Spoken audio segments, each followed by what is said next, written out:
श्रीगुरुना वैष्णवंश्च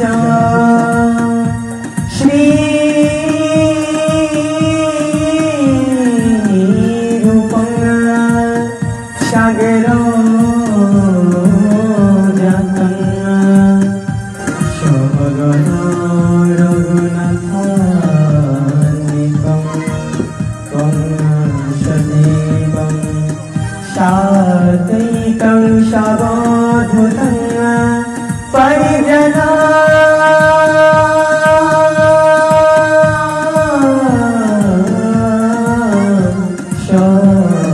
शोणितं कृष्ण चैतन्य देवं श्री राधा कृष्ण पदा सहगनो ललिता श्री विशाखानिकांश्च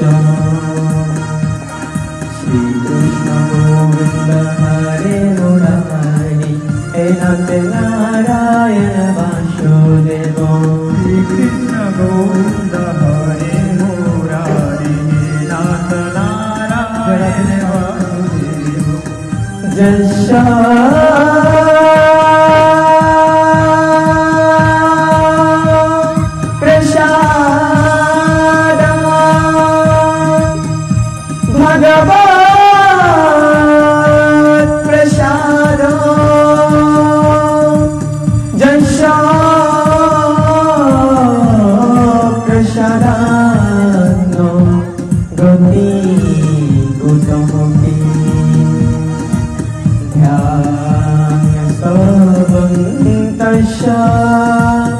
जय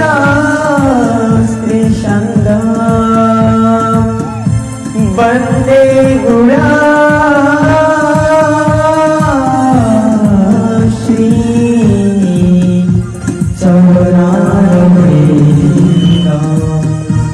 नमो विष्णुपदाय राधाकृष्णाय भूतले श्रीमते प्रपन्न जति स्वामी नामिने नमोचार्य पदाय कर्णभूषण मुकुटमणे गुरु करुणा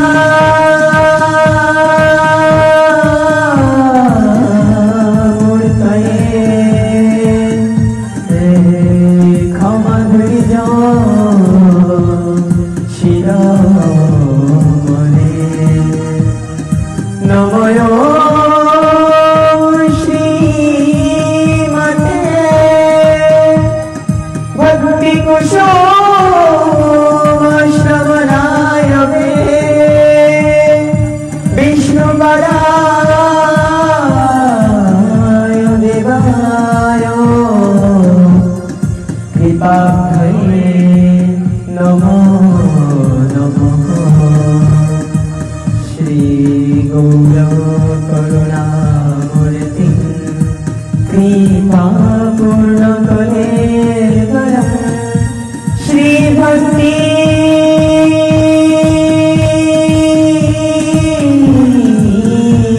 कुसुम वंदे राधाकुंज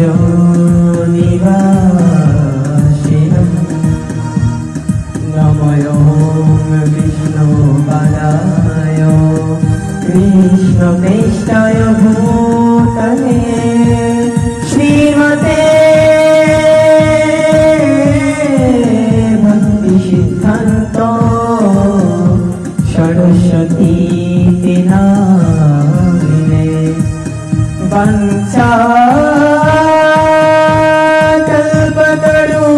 वंशाकल्पतरुभ्यश्च कृपा सिन्धु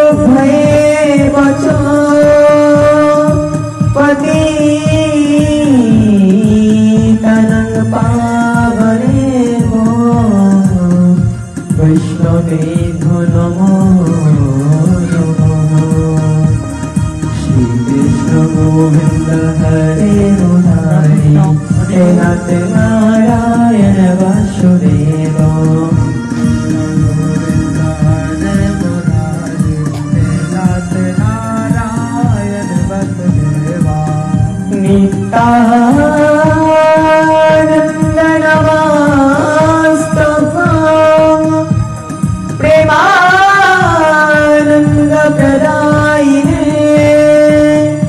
कलो कल्मषनाशनो जन्नवापतये नमः। नमो महाबलाय कृष्ण प्रेम प्रदायते कृष्णाय कृष्ण चैतन्य नाम्ने गौरतिशे नमः। उज्ज्वला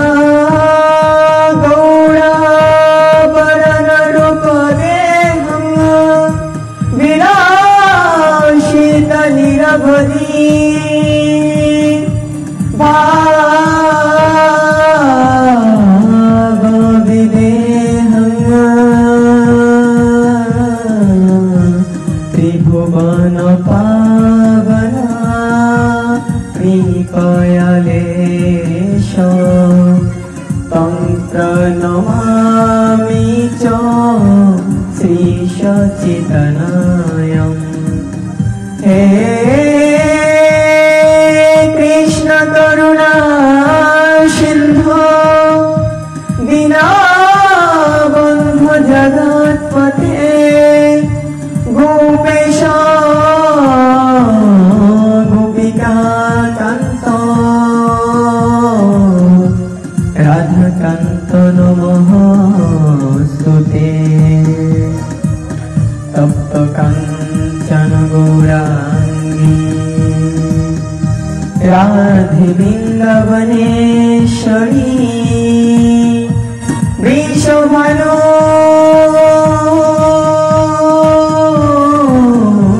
सुते देवी प्रणमामि हरिप्रिय।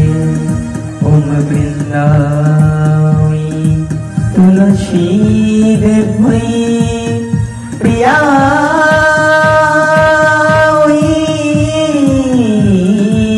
केशवस्य च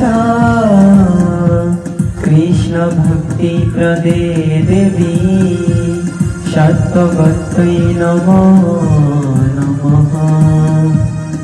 महाप्रसाद जननी सर्वसौभाग्यवर्धिनी आदिवेदिहरादितम्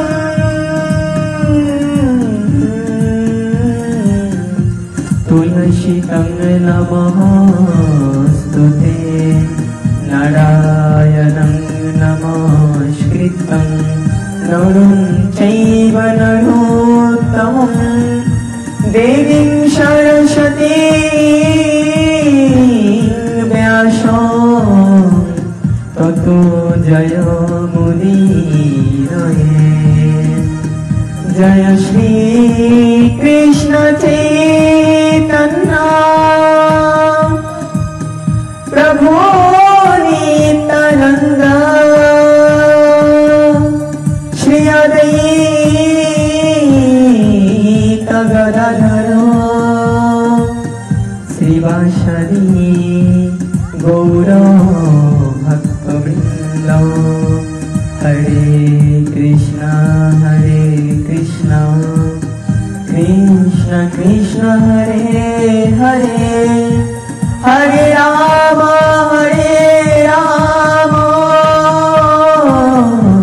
राम राम हरे हरे।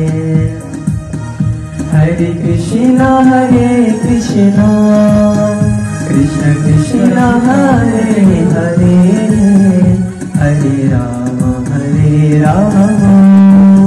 राम राम हरे हरे हरे हरे कृष्ण कृष्ण कृष्ण हरे हरे हरे राम राम राम राम हरे हरे हरे कृष्ण हरे हरे हरे राम राम राम हरे हरे हरे कृष्ण कृष्ण कृष्ण हरे हरे हरे राम राम राम हरे हरे हरे कृष्ण कृष्ण कृष्ण हरे हरे हरे राम राम राम हरे हरे हरे कृष्ण कृष्ण कृष्ण हरे हरे हरे राम राम राम हरे हरे हरे कृष्ण कृष्ण कृष्ण हरे हरे हरे राम राम राम हरे हरे हरे कृष्ण कृष्ण कृष्ण हरे हरे हरे राम राम राम हरे हरे हरे कृष्ण कृष्ण कृष्ण हरे हरे हरे राम राम राम हरे हरे हरे कृष्ण कृष्ण कृष्ण हरे हरे हरे राम राम राम हरे हरे हरे कृष्ण कृष्ण कृष्ण हरे हरे हरे राम राम राम हरे हरे कृष्ण कृष्ण कृष्ण हरे हरे हरे राम राम हरे हरे कृष्ण कृष्ण कृष्ण हरे हरे हरे राम राम राम हरे हरे हरे कृष्ण कृष्ण हरे हरे हरे राम राम हरे हरे हरे कृष्ण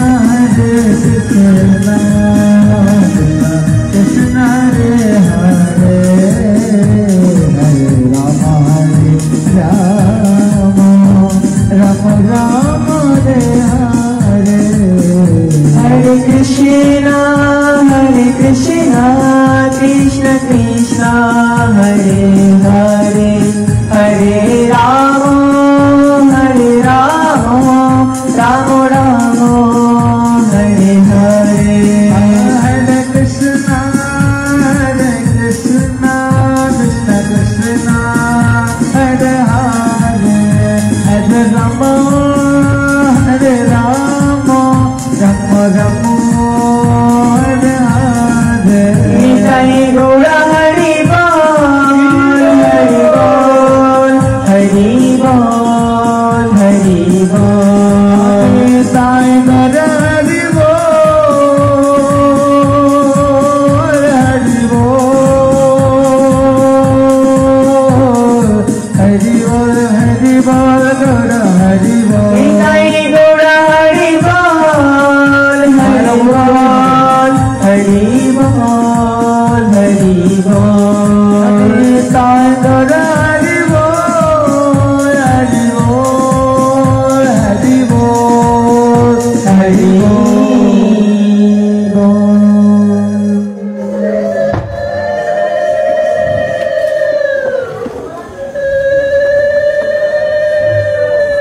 जय निताई जय गौर जय श्री राधेश्याम सुधी অমৃত পিপাসু গৌর ভক্তবৃন্দ সর্বপ্রথমে প্রণাম জ্ঞাপন করছি অস্মরীয় গুরুপাদ পদ্ম শ্রীল ভক্তি প্রপন্ন জ্যোতি গোস্বামী গুরু মহারাজের রাতুরানা চরণ কমলে প্রণাম জ্ঞাপন করছি আমার শিক্ষাগুরু শ্রী অদ্বৈত ভূমিরত্ন পথভ্রষ্ট যুব সমাজের প্রত্যক্ষদর্শ শ্রী রাহুল কৃষ্ণ দাস প্রভুজির রাতুরানা চরণ কমলে প্রণাম জ্ঞাপন করছি অষ্টপ্রহর ব্যাপী শ্রী শ্রী তারক ব্রহ্ম হরিনাম সংকীর্তন উপলক্ষে আজকের এই শ্রীমদ্ ভগবত গীতা থেকে অমৃত আস্বাদন করার নিমিত্তে দূর দূরান্ত থেকে যে সকল গৌর ভক্তবৃন্দ এই সেবা সঙ্গনে সমবেত হয়েছেন, সকলের কাতুর রাঙা চরণ কমলে। তো শ্রী শ্রী তারক ব্রহ্ম হরিনাম সংকীর্তন উপলক্ষে শ্রীমদ্ ভগবত গীতা থেকে অমৃত আস্বাদনের নিমিত্তে আমরা সমবেত হয়েছি বাংলাদেশ সিলেট বিভাগ মৌলভীবাজার জেলা শ্রীমঙ্গল উপজেলা স্থিত উত্তর ভাড়াউড়া শ্রী শ্রী রাধা গোবিন্দজিউ মন্দির প্রাঙ্গণে। তো আমার উপর যে বিশেষ দায়িত্বটি দেওয়া হয়েছে, গুরু দায়িত্বটি দেওয়া হয়েছে শ্রীমদ্ ভগবত গীতা থেকে অমৃত আস্বাদন করানোর। সর্বপ্রথমেই বলে রাখি, সেদিক থেকে আমি অজ্ঞ অধম অভাজন। আসলে শ্রীমদ্ ভগবত গীতা থেকে অমৃত আস্বাদন করার মতো বিন্দু মাত্র যোগ্যতা আমার মধ্যে নেই। তবুও ভক্ত আদেশ রক্ষার নিমিত্তে বেশ আসনে বসেছি আমার শ্রীমদ্ ভগবত গীতা থেকে অমৃত আস্বাদন করাতে। হাজারো ভুল ত্রুটি হবে, তো আপনারা আপনাদের পুত্র স্বরূপ জ্ঞানে আমার ভুল ত্রুটিগুলো মার্জনা করবেন, এবং যে জায়গার মধ্যে ভুল ত্রুটি হবে কৃপাপূর্বক আলোচনার শেষে আপনারা সেই জায়গাটি ধরিয়ে দিবেন, তাহলে আমি আমার ভুলগুলো সংশোধন করার চেষ্টা করব। তো আজ আপনাদের এখানে বিশেষ একটা দিবস। আগামীকাল থেকে অষ্টপ্রহর ব্যাপী শ্রী শ্রী হরিনাম তারক ব্রহ্ম হরিনাম সংকীর্তন শুরু হবে। তার আজকে পূর্ব দিবস অর্থাৎ অধিবাস কীর্তনের দিবস। কিন্তু এছাড়াও আজকে বিশেষ একটি তিথি, এই অনুষ্ঠান ছাড়াও আজকে বিশেষ একটি তিথি। সেটি কি না, কলিযুগ পাবন অবতারী শ্রীমন চৈতন্য মহাপ্রভুর 537তম আজকে আবির্ভাব তিথি, অর্থাৎ গৌর পূর্ণিমা বা অনেকে গুরু পূর্ণিমা নামে এই তিথিটিকে সকলেই জানেন। তো যেহেতু আজকে কলিযুগ পাবন অবতারী শ্রীমন চৈতন্য মহাপ্রভুর আবির্ভাব তিথি, তাই আজ আমরা তারই চরণে পুষ্পাঞ্জলি জ্ঞাপন করব। শুধু কলিযুগ পাবন অবতারী শ্রীমন চৈতন্য মহাপ্রভুর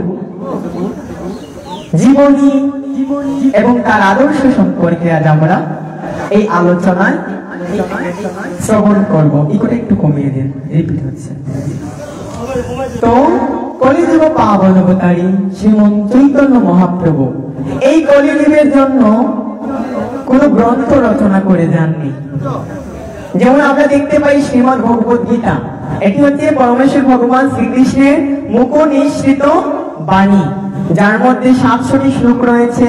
তার মধ্যে 574টি শ্লোক হচ্ছে পরমেশ্বর ভগবান শ্রীকৃষ্ণের, অর্জুনের 85টি, সঞ্জয়ের 40টি, আর ধৃতরাষ্ট্রের 1টি। এটি হচ্ছে শ্রীমদ্ ভগবত গীতা।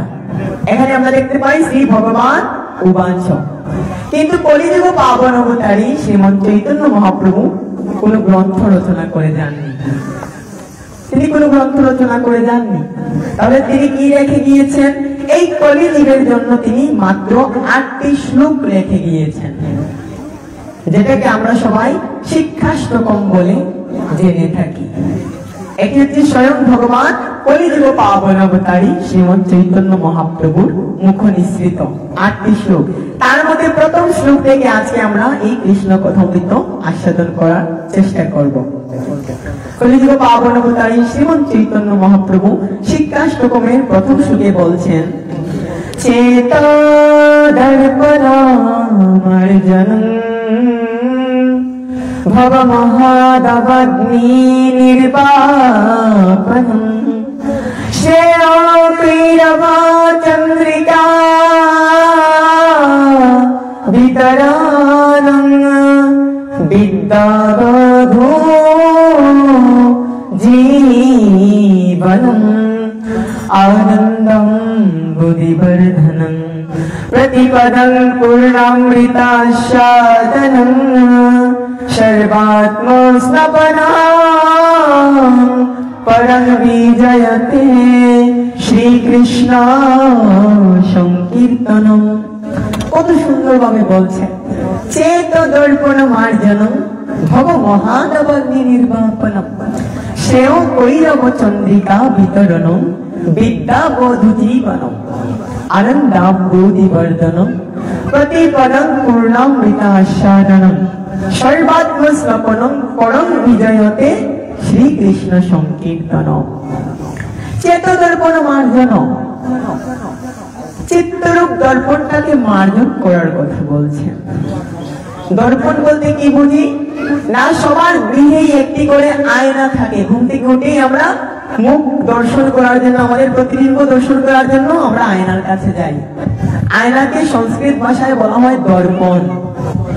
তো মহাপ্রভু বলছেন চেত দর্পণ মার্জন, অর্থাৎ আমাদের এই যে চিত্তরূপ, এই যে হৃদয়, এই হৃদয়ের মধ্যে একটি আয়না রয়েছে, একটি দর্পণ রয়েছে এই হৃদয়ের মধ্যে। এবং সেই আয়নার মধ্যে কার ছবি রয়েছে? না পরমেশ্বর ভগবানের ছবি রয়েছে। তাহলে আমরা কেন দেখতে পাচ্ছি না? শ্রীমদ্ ভগবত গীতায় পরমেশ্বর ভগবান শ্রীকৃষ্ণ বলছেন ঈশ্বর সর্বভূতানাং হৃদ্দেশে অর্জুন তিষ্ঠতি ভ্রাময়ন সর্বভূতানি যন্ত্ররূঢ়ানি মায়া। হে অর্জুন, আমি সমস্ত জীবের হৃদয়ে বিরাজ করি এবং তাদেরকে দেহরূপ যন্ত্রে মায়ার দ্বারা ভ্রমণ করাই। ভগবান বলছেন সব জীবের হৃদয়ে তিনি অবস্থান করেন। তাহলে আমার আপনার সকলের হৃদয়ে ভগবান রয়েছেন। তাহলে প্রশ্ন আসতে পারে আমরা কেন ভগবানকে দেখতে পাই না? এই যে পরমেশ্বর ভগবান শ্রীকৃষ্ণ চৈতন্য মহাপ্রভু বলছেন চেত দর্পণ মার্জন, অর্থাৎ এই যে আয়না রয়েছে, এই আয়নার মধ্যে ময়লা আবর্জনায় ভরে গিয়েছে।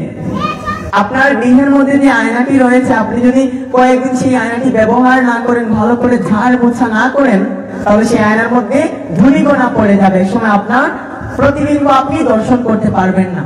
ঠিক তেমনি ভাবে হৃদয়ের মধ্যে যে আয়নাটি রয়েছে, সেই আয়নাটি পূর্ব জন্মের পাপের দ্বারা, ময়লার দ্বারা সেটি ঢেকে রয়েছে। তাই আমরা আমাদের হৃদয়ে ভগবান রয়েছে, ভগবানকে আমরা দেখতে পাই না। কেন পূর্ব জন্মের ময়লা? না এই মনুষ্য দেহ ধারণ করার পূর্বে আমাকে, আপনাকে, আমাদের সবাইকে 84 লক্ষ বার জন্মগ্রহণ করতে হয়েছে। কোথায় পাই সেটি? না কৃষ্ণ দ্বৈপায়ন বেদব্যাস 108টি উপনিষদ রচনা করেছেন, 18টি পুরাণ রচনা করেছেন, শ্রীমদ্ ভগবত গীতা ভাগবতম রচনা করেছেন। সেই 18টি পুরাণের মধ্যে অন্যতম পুরাণ হচ্ছে বিষ্ণু পুরাণ। সেই বিষ্ণু পুরাণ আমাদেরকে বলছে এই মনুষ্য দেহ লাভ করার পূর্বে আমরা 84 লক্ষ বার জন্মগ্রহণ করেছি। বিষ্ণু পুরাণ কি বলছে? জলজানব লক্ষানি সাগরালক্ষ বিংশতি ক্রিময়া রুদ্র শঙ্খকা পক্ষিণং 10 লক্ষণম 30 লক্ষানি পশব জন্ম 4 লক্ষানি মানবা। অর্থাৎ এই দেহ লাভ করার পূর্বে আমাদেরকে 84 লক্ষ বার জন্মগ্রহণ করতে হয়েছে। প্রথমেই বলছেন জলজানব লক্ষানি, অর্থাৎ 9 লক্ষ বার আমাকে, আপনাকে, আমাদের সবাইকে জলজ প্রাণী হয়ে জন্মগ্রহণ করতে হয়েছে। মাছ, হাঙর, কুমির, সাপ, ব্যাঙ এগুলো হয়ে আমাদেরকে 9 লক্ষ বার জন্মগ্রহণ করতে হয়েছে। সেই 9 লক্ষ জন্মের মধ্যে উৎকৃষ্ট জন্ম হচ্ছে শঙ্খ জন্ম। এই যে শঙ্খ, এই শঙ্খ জন্ম হচ্ছে জলজ প্রাণীর মধ্যে সবচেয়ে উৎকৃষ্ট জন্ম। তো আপনি যখন 9 লক্ষ বার জলজ প্রাণী হয়ে জন্মগ্রহণ করলেন, পরবর্তীতে যখন আপনি শঙ্খ হয়ে জন্মগ্রহণ করলেন, এই শঙ্খ হয়ে জন্মগ্রহণ করার পর আপনাকে জলজ প্রাণী থেকে নিয়ে যাওয়া হলো স্থাবরালক্ষ বিংশতি, অর্থাৎ আপনার জলের জন্ম শেষ, আর জলে আপনাকে জন্মগ্রহণ করতে হবে না। স্থাবরালক্ষ বিংশতি, 20 লক্ষ বার আপনাকে স্থাবর প্রাণী হয়ে জন্মগ্রহণ করতে হলো। গাছপালা, আম গাছ, জাম গাছ, বেল গাছ, এই গাছগুলো হয়ে আপনাকে 20 লক্ষ বার জন্মগ্রহণ করতে হলো। সেই গাছগুলোর মধ্যে উৎকৃষ্ট জন্ম হচ্ছে চন্দন বৃক্ষ। যখনই ভগবানের সেবায় যে চন্দন দেয়া হয়েছে, যখন চন্দন ভগবানের সেবায় লাগে, তুলসী পুত্রের দ্বারা ভগবানের চরণের মধ্যে গিয়ে পৌঁছায়, সেই সময় আপনার এই গাছপালা জন্ম থেকে মুক্তি লাভ হয়ে গেল, আর আপনাকে গাছপালা হয়ে জন্মগ্রহণ করতে হবে না। এরপরে হলো ক্রিময়া রুদ্র শঙ্খকা, জলে জন্ম শেষ, গাছপালা জন্ম শেষ, এরপর হচ্ছে কৃমি জন্ম। ক্রিময়া রুদ্র শঙ্ককা, সাউন্ড একটু বাড়িয়ে দিন। ক্রিময়া রুদ্র শঙ্ককা, 11 লক্ষ বার আমাকে আপনাকে কৃমি কীট হয়ে জন্মগ্রহণ করতে হলো, 11 লক্ষ বার। সেই কৃমি কীটের মধ্যে অন্যতম জন্ম হচ্ছে বজ্র কীট কৃমি, যে কৃমিটি সচরাচর চোখে দেখা যায় না। যদি কেউ ভারতের গোবর্ধন পর্বতে যান, ভাগ্যবান হলে সেই কৃমির দর্শন লাভ করতে পারবেন। এই কৃমি জন্ম যখন হলো তখন আমার আপনার কৃমি জন্ম শেষ। এরপর আসলো পক্ষিনাং 10 লক্ষণম, 10 লক্ষ বার পাখি হয়ে আমাকে আপনাকে আমাদের সবাইকে জন্মগ্রহণ করতে হয়েছে। কাক হয়ে জন্মগ্রহণ করেছি, ঘুঘু হয়ে জন্মগ্রহণ করেছি, শালিক, টিয়া, ময়না হয়ে জন্মগ্রহণ করেছি। এইভাবে যখন 10 লক্ষ বার হলো, এই পাখি জন্মের মধ্যে উৎকৃষ্ট জন্ম হচ্ছে ময়ূর পাখি। যখন ময়ূরের পেখম দ্বারা ভগবানের আরতি করা হলো, সেই জন্ম শেষ, ময়ূর জন্ম শেষ। এরপর হচ্ছে 30 লক্ষানি পশব জন্ম, 30 লক্ষ বার পশু হয়ে আমাকে আপনাকে জন্মগ্রহণ করতে হয়েছে। মুরগ হয়ে জন্মগ্রহণ করতে হয়েছে, ভেড়া হয়ে জন্মগ্রহণ করতে হয়েছে, ছাগল হয়ে জন্মগ্রহণ করতে হয়েছে, শূকর হয়ে জন্মগ্রহণ করতে হয়েছে 30 লক্ষ বার। তার মধ্যে উৎকৃষ্ট জন্ম হচ্ছে গাভী জন্ম, অর্থাৎ গোমাতা। গাভী হয়ে যখন জন্মগ্রহণ করলেন, এই জন্ম শেষ। এরপর হচ্ছে 4 লক্ষানি মানবা, অর্থাৎ 4 লক্ষ বার মনুষ্য জন্ম। মনুষ্যের মধ্যে আবার বিভেদ করা দেওয়া হয়েছে। মনুষ্যের মধ্যে দেবতাগণ রয়েছে, পিশাচ রয়েছে, ভূত রয়েছে, দক্ষ রয়েছে, রাক্ষস রয়েছে, কিন্নর, হিজড়া, যাদেরকে আমরা সমাজ ভাষায় বুঝি হিজড়া, এইরকম রয়েছে। এইরকম ভাবে আমাদেরকে 4 লক্ষ বার জন্মগ্রহণের মধ্যে এই একটি মানব দেহ। এই যে 84 লক্ষ জন্ম আমরা ভ্রমণ করে এসেছি, আমরা কেউ কিন্তু বলতে পারি না পূর্বজন্মে কি ছিলাম। বলতে পারি? পূর্বজন্মে বলবো কি কথা, গতকাল কি খেয়েছি সেটাই আমরা অনেকে বলতে পারি না। কিন্তু ওই যে পূর্বজন্মে আমরা পাপ করেছি, অপরাধ সঞ্চয় করেছি, সেই জন্য এই যে হৃদয়ের মাঝে ভগবান রয়েছে, সেই ভগবানকে আমরা দেখতে পাচ্ছি না। কলিযুগে পাবন অবতারে শ্রীমন চৈতন্য মহাপ্রভু তিনি তার শিক্ষাষ্টকমে বলছেন চেত দর্পণ মার্জন, অর্থাৎ এই চিত্তরূপ দর্পণের মধ্যে যে ধুলোবালি রয়েছে, এই ধুলোবালিটাকে মার্জনা করতে হবে। তো আমাদের দেহের মধ্যে যদি ধুলোবালি লাগে, আমরা বিভিন্ন প্রকার প্রসাধনী দিয়ে অর্থাৎ সাবান দ্বারা আমরা আমার দেহটাকে পরিষ্কার করতে পারি। কিন্তু এই যে দেহের ভিতরে যে আরেকটি দেহ, সূক্ষ্ম দেহ, এর মধ্যে যে আয়না রয়েছে, এটিকে কিভাবে পরিষ্কার করবো? সার্ফ এক্সেল খেলা হবে? পরিষ্কার হবে? পরিষ্কার হবে না। তাই মহাপ্রভু বলছেন এটিকে পরিষ্কার করতে হলে এটি নিতে হবে। এই যে জপমালা, এই জপমালা নিতে হবে, এটি পরিষ্কার করতে হলে। এটি সার্ফ এক্সেল দ্বারাও হবে না, বা বিভিন্ন প্রকার অ্যাসিড খেলেও এই দেহের ভিতরে যে ময়লা রয়েছে এটি পরিষ্কার হবে না। তাই বলছেন চেত দর্পণ মার্জনম ভব মহাদাবাগ্নি নির্বাপনম শ্রেয় কৈরব চন্দ্রিকা বিতরণম বিদ্যাবধু জীবনম আনন্দাম্বুধি বর্ধনম প্রতিপদম পূর্ণামৃতাস্বাদনম সর্বাত্মস্বপনম পরম বিজয়তে শ্রীকৃষ্ণ সংকীর্তনম। যদি কেউ হরিনাম করে তার কি হবে? ভব মহাদাবাগ্নি নির্বাপনম। দাবানল বলতে বুঝেন? দাবানল যখন বিশাল পাহাড়ের মধ্যে বিশাল বিশাল গাছে গাছে ঘর্ষণের ফলে যে আগুন তৈরি হয়, যারা টেলিভিশন দেখেন দেখবেন আফ্রিকা মহাদেশে জঙ্গলের মাঝখানে দাবানল লেগে হাজার হাজার গাছ পুড়ে গিয়েছে। অর্থাৎ গাছে গাছে দর্শনের ফলে যে আগুন তৈরি হয় সেটিকে বলা হয় দাবানল। আর মহাপ্রভু বলছেন এই জগৎটা হচ্ছে দাবানল, অর্থাৎ এই জগতে সবাই দুঃখে রয়েছে, কেউ সুখে নেই। এখানে বলতে পারবেন কেউ আমরা সুখে রয়েছি? কেউ বলতে পারবে না যে আমরা সুখে রয়েছি। সবাই জ্বলছে, আগুনের মধ্যে সবাই জ্বলছে। তাই মহাপ্রভু বলছেন কেউ যদি হরিনাম করে, এই হরিনামের দ্বারাই সে কেবল একমাত্র শান্তি লাভ করতে পারবে। এই জপের মধ্যে একমাত্র শান্তি রয়েছে, হরিনামের মধ্যে শান্তি রয়েছে। কিভাবে? না এমনিতে আমাদের অনেকেরই ঘুম আসে না, বাড়িতে রাত 12টা বেজে গেলে অনেকের ঘুম আসে না, কিন্তু হরিনামে আসে অনেকে পড়ে যায়, আবার অনেকে বর্ষি পায়। এইভাবে কেন বর্ষি পায় না? দেখুন বাড়িতে ঔষধ খাওয়ার পর আমাদের ঘুম আসে না, কিন্তু হরিনামে আসলেই ঘুম চলে আসে। কেন? না এর মধ্যে শান্তি রয়েছে, তাই তো ঘুম আসে। যদি শান্তি না থাকতো ঘুম আসতো?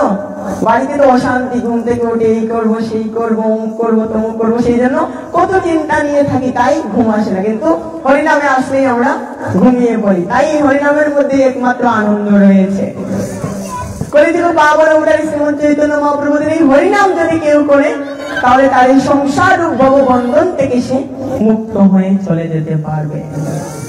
আর সেই কলিযুগ পাবন অবতারী শ্রীমন্ত চৈতন্য মহাপ্রভুর 537তম আবির্ভাব তিথি। আজ থেকে 537 বছর পূর্বে কলিযুগ পাবন অবতারী শ্রীমন্ত চৈতন্য মহাপ্রভু পশ্চিম বাংলার নবদ্বীপে শ্রীরাম মায়াপুরে নামক স্থানে ফাল্গুনী পূর্ণিমা তিথিতে জগন্নাথ মিশ্রের ঘরকে আলোকিত করে, সতীমাতার গর্ভকে আলোকিত করে তিনি এই জগৎ ধামে এসেছিলেন। কলিযুগ পাবন অবতারী শ্রীমন্ত চৈতন্য মহাপ্রভু এই কলিযুগে আসার কারণ কি, বা এই কলিযুগে যে তিনি আসবেন এর সূচনাটি কে করলো? তিনি তো এই কলিযুগে আসার কথা ছিল না, তাহলে তিনি যে এই কলিযুগে আসলেন এর সূচনাটি কে করলো? মহাপ্রভু এই জগতে আসবেন এর সূচনাটি করলেন দেবর্ষি নারদ। দেবর্ষি নারদের জন্য কলিযুগ পাবন অবতারী শ্রীমন্ত চৈতন্য মহাপ্রভু এই কলিযুগে তিনি আবির্ভূত হলেন। কেন দেবর্ষি নারদ করলেন? না, দেবর্ষি নারদ এমন একজন ব্যক্তি, তিনি স্বর্গ মর্ত্য পাতাল 3 লোকে কারো অনুমতি ছাড়া তিনি প্রবেশ করার অধিকার ছিল তার। তো তিনি একবার যখন দাপর যুগ প্রায় শেষ, কলিযুগ পাবন অবতারী শ্রীমন্ত চৈতন্য মহাপ্রভু আসবেন, দাপর যুগ শেষ, পরমেশ্বর ভগবান শ্রীকৃষ্ণ তিনি দাপর যুগ শেষ হয়ে যাবে, তিনি অন্তর্ধান হয়ে গেলেন। সেই সময় দেবর্ষি নারদ মর্ত্যধামে আসলেন। তিনি এসে ঘোরাফেরা করছেন, বীণা বাজিয়ে নারায়ণ নারায়ণ জপ করছেন। এমন সময় তিনি দেখতে পেলেন যে একজন বিশাল আকারের একজন লোক, সেই লোকটি তার দিকে হেঁটে আসছে। সেই লোকের ঘাড়ের মধ্যে, অর্থাৎ এই জায়গার মধ্যে একটা সুন্দরী রমণী বসে আছে। আর সেই লোকটি একটা বৃদ্ধ মহিলাকে রশি দ্বারা গলার মধ্যে বেঁধে, আমরা যেভাবে গাভীদেরকে নিয়ে যাই সেইভাবে একটি বৃদ্ধ মহিলাকে নিয়ে যাচ্ছে। তো দেবর্ষি নারদ অবাক হলেন যে কে এমন ব্যক্তি যে যুবতী মহিলাকে ঘাড়ের উপর বসিয়ে নিয়ে যাচ্ছে আর বৃদ্ধ মহিলাকে গলার মধ্যে রশি দিয়ে বেঁধে নিয়ে যাচ্ছে, আবার দেখতেও প্রকাণ্ড আকৃতির। তিনি ভাবলেন জিজ্ঞেস করা যাক ওনার পরিচয় কি। তখন দেবর্ষি নারদ রাস্তার পাশে দাঁড়িয়ে রইলেন। এমন সময় ওই লোকটি ঘাড়ের মধ্যে সুন্দরী রমণী এবং গলার মধ্যে একটা বৃদ্ধ মহিলাকে গাভীর মতো সে চারণ করে নিয়ে আসছে। তো দেবর্ষি নারদের কাছে এসে বলছে, প্রণাম দেবর্ষি, আমার প্রণাম আপনি গ্রহণ করুন। দেবর্ষি নারদ বলছেন, কে আপনি? আপনার পরিচয়টা দিন, আমি তো আপনাকে চিনতে পারলাম না। আর এরাই বা কারা? ঘাড়ের মধ্যে কাকে বসিয়ে রেখেছেন আর কাকেই বা গলার মধ্যে দড়ি দিয়ে আপনি নিয়ে যাচ্ছেন? বলছে, দেবর্ষি তুমি আমাকে চিনতে পারছো না? দেবর্ষি নারদ বলছেন, না, আপনি আপনার পরিচয় প্রদান করুন। তখন সেই কালো বর্ণের লোকটি বলছে, আমি কে জানো? আমি হচ্ছি কলি মহারাজ। আর এই যে ঘাড়ের মধ্যে দেখতে পাচ্ছ, এ হচ্ছে আমার সহধর্মিনী, অর্ধাঙ্গিনী। আর এই যে বৃদ্ধ মহিলাকে দেখতে পাচ্ছ, উনি হচ্ছে আমার গর্ভধারিণী মা। তখন দেবর্ষি নারদ কানের মধ্যে হাত দিয়ে বলতেন, শ্রী বিষ্ণু শ্রী বিষ্ণু শ্রী বিষ্ণু। এ কি বলছো তুমি? কেউ কি মাকে এইভাবে নিয়ে যায় আর স্ত্রীকে ঘাড়ের উপর বসিয়ে রাখে? বলছে, এটা হচ্ছে আমার প্রভাব, এটা হচ্ছে কলির প্রভাব। এই জগতে দেখতে পাবেন যে মা বাবার জন্য ঘরের মধ্যে জায়গা নেই।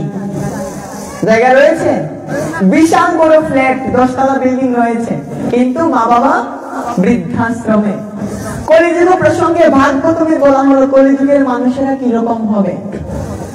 ভাগবতমে বলা হলো, প্রায়েণ অল্পৌষ সভ্যকলা বস্মিন যুগে জনা মন্দাস মন্দ মতয় মন্দ ভাগ্যারি পুত্রতা। বলছেন এই কলিযুগের মানুষেরা প্রায় অল্পাউষ, অর্থাৎ এই কলিযুগের মানুষের অল্প আয়ু থাকবে।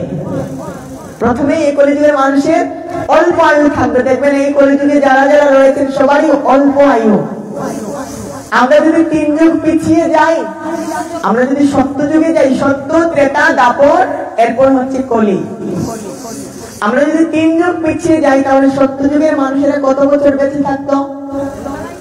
1 লক্ষ বছর। তারপর আসলো ত্রেতা যুগ, সেই যুগের মানুষেরা 10,000 বছর। তারপর দাপর যুগ, সেই যুগের মানুষেরা 1000 বছর। আর এই কলি যুগের মানুষেরা মাত্র 100 বছর। ভাগবতমে বলা হলো প্রায়ণ অল্পাউষ। এই কলিযুগের মানুষেরা অল্প আয়ু, একেবারে অল্প আয়ু, মাত্র 100 বছর বাঁচবে। প্রায়ণ অল্পাউষ সভ্য কলা বস্মিন যুগে জনা। এই কলিযুগের মানুষেরা সভ্য নয়। কেন সভ্য নয়? দেখবেন কিছুদিন আগেই ফেসবুকে ভাইরাল হলো, পাকিস্তানে একটা শরীরধারী ব্যক্তি, অর্থাৎ যে জীবিত একটা ব্যক্তির গায়ে আগুন ধরিয়ে দিয়ে সেলফি নেওয়া হচ্ছে। একটা জীবিত মানুষের গায়ের মধ্যে পেট্রোল ঢেলে আগুন জ্বালিয়ে সেলফি নেওয়া হচ্ছে। তাহলে ওরা কি সভ্য না অসভ্য? ভাগবতমে বলা হলো কলিযুগের মানুষেরা সভ্য হবে না। সভ্য হলে একটা জীবিত মানুষের গায়ের মধ্যে আগুন ধরিয়ে দিত না। প্রায়ণ অল্পাউষ সভ্য কলা বস্মিন যুগে জনা মন্দা সুমন্দ মতয়। অর্থাৎ এই কলিযুগের মানুষের বুদ্ধিটা মন্দ বুদ্ধি, ভালো বুদ্ধি নয়। বলা হলো এই কলিযুগে 100 জনের মধ্যে 75 জন থাকবে অধার্মিক, আর মাত্র 25 জন আপনাদের মতো ধার্মিক কৃষ্ণ ভক্ত পাওয়া যাবে। মন্দ ভাগ্য, সবার কপাল মন্দ এই কলিযুগে। যদি মন্দই না হতো তাহলে এই কলিযুগে কি মাকে গাভীর মতো চারণ করতো আর স্ত্রীকে ঘাড়ের মধ্যে বসিয়ে নিয়ে যেত? এটার পুরো প্রতিফলিত হচ্ছে আমাদের এই বাস্তব জীবনে। কিভাবে বাস্তব জীবনে প্রতিফলিত হচ্ছে না, কলিযুগ প্রসঙ্গে বলা হলো যে আঘাতে ঘাট হবে, আপদে পথ হবে। নিজের মা বাবা থেকে শ্বশুর শাশুড়িকে বেশি সম্মান করা হবে। নিজের আপন ভাই বোন থেকে শ্যালক শালিকাকে বেশি সম্মান করা হবে। মানুষ রাস্তার মধ্যে বিভিন্ন পাপ কার্যে লিপ্ত হবে। চুরি বেড়ে যাবে, ডাকাতি বেড়ে যাবে, মান সম্মান হরণ বেড়ে যাবে। এগুলো তো হচ্ছে এই কলিযুগে। যারা যারা অ্যান্ড্রয়েড সেট ইউজ করেন, অ্যান্ড্রয়েড মোবাইল ইউজ করেন, প্রতিনিয়ত দেখতে পাবেন যে বৃদ্ধ মাতাকে বস্তার ভিতরে ঢুকিয়ে রেখে ফেলে দিয়ে এসেছে সন্তান। এই বাংলাদেশের কথাই বলছি। বৃদ্ধ মাকে বস্তার ভিতরে ঢুকিয়ে ডাস্টবিনের পাশে ফেলে দিয়ে এসেছে। তো যখন ডাস্টবিন কর্মীরা গিয়েছে যে দেখবে ময়লা আবর্জনা, তখন গিয়ে দেখে একটা বস্তার ভিতরে কয়েকটা ফুকন আঙুল এইভাবে নড়ছে। তখন তারা সেই বৃদ্ধ মাকে হসপিটালে নিয়ে গিয়েছে। নিয়ে যাওয়ার পর বলছে, মা তুমি বস্তার ভিতরে আসলে কিভাবে? বলছে আমার ছেলে সরকারি চাকরি করে, আমার বৌমাও সরকারি চাকরি করে, একটা প্রাইমারি স্কুলের টিচার। তো গতকাল ঘুমানোর আগে আমি এটাই শুনে ঘুমিয়েছিলাম।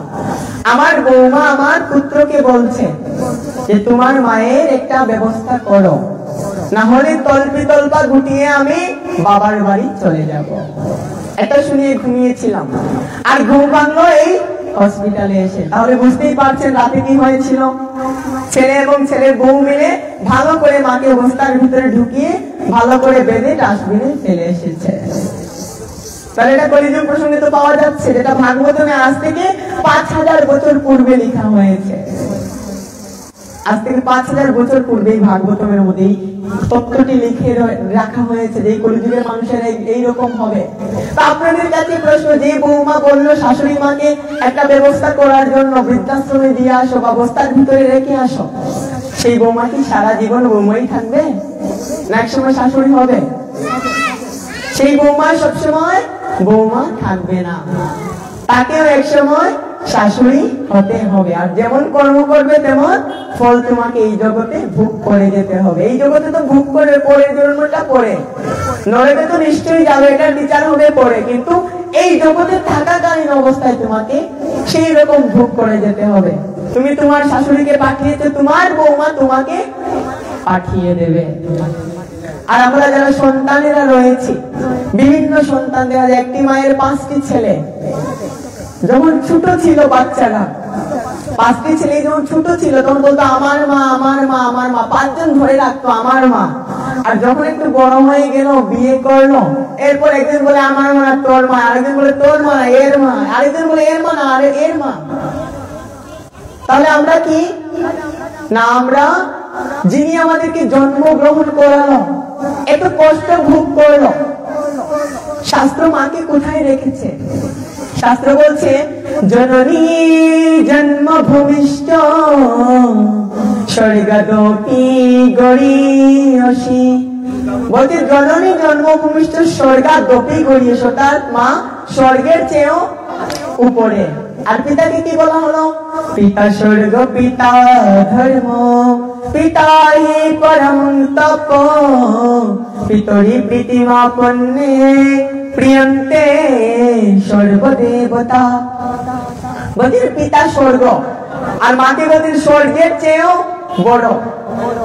শাস্ত্রকার বললেন 100 জন শিক্ষক এক পাশে দাঁড় করালে একজন পিতার সমান জ্ঞান লাভ করা যায়। 100 জন শিক্ষককে যদি এক পাশে দাঁড় করান আর এই পাশে একজন পিতা, এতটুকু জ্ঞান পিতার কাছ থেকে পুত্রগণ গ্রহণ করে। আর 100 জন পিতাকে এক পাশে দাঁড় করে যদি মাকে এই পাশে দাঁড় করানো হয়, তাহলে 100 জন পিতা সমান একজন মা। তাহলে যে সন্তানগণ মাকে বৃদ্ধাশ্রমে রেখে দিয়ে আসে, তারা সন্তান না কুলাঙ্গার সন্তান? তারা নিশ্চয়ই সুসন্তান নয়। কারণ মা পৌষ মাঘ ফাল্গুনের মতো শীতের সময়ও নিজে ভেজা জায়গার মধ্যে ঘুমিয়েছে, আর সন্তানকে শুকনো জায়গার মধ্যে দিয়েছে, নিজে একটা জিনিস না খেয়ে সন্তানদেরকে খাইয়েছে। কিন্তু কিছুদিন পরেই বিয়ে করার পর 10 তলা ফ্ল্যাট থেকে মাকে বের করে বৃদ্ধাশ্রমে দিয়ে আসা। আবার অনেক সন্তান এইরকমও দেখা যায়, ফেসবুকে পোস্ট দিচ্ছে বৃদ্ধাশ্রমে মায়ের জন্য এসি লাগিয়ে দিয়ে এসেছি। বৃদ্ধাশ্রমে তুই এসি লাগিয়ে দিয়ে কি করবি? নিজের ঘরে ফ্যানের বাতাসটাও যথেষ্ট ভালো। বৃদ্ধাশ্রমে এসির থেকে নিজের গৃহে ফ্যানের বাতাস, ফ্যান না থাকলেও সমস্যা নেই, প্রাকৃতিক যে বাতাস রয়েছে সেই বাতাসটি অনেক ভালো।